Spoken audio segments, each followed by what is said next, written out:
wanted to show you another limiting reactant problem where we're just going to be using moles.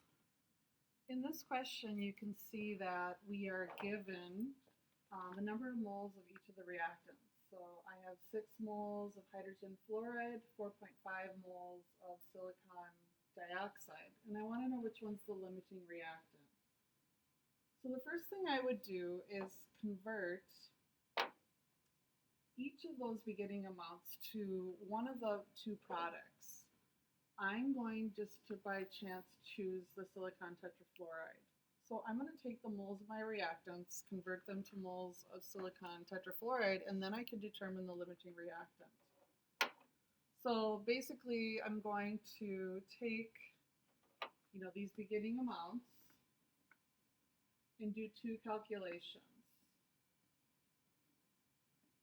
And they are just simple mole-to-mole problems.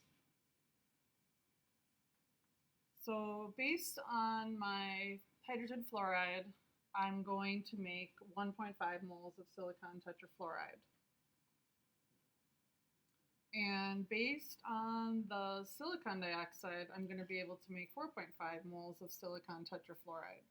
So the question is how much can we really make? The answer is we can only make the least amount. So I like to circle that answer and cross out the one that it cannot be. So what you have to then think is if I can only make 1.5 moles of silicon tetrafluoride, which reactant limited how much I could make? So I wasn't able to make 4.5 moles. So you go backwards and you determine the reactant that caused you to get the smaller amount of product. So in this question, my limiting reactant is going to be hydrogen fluoride.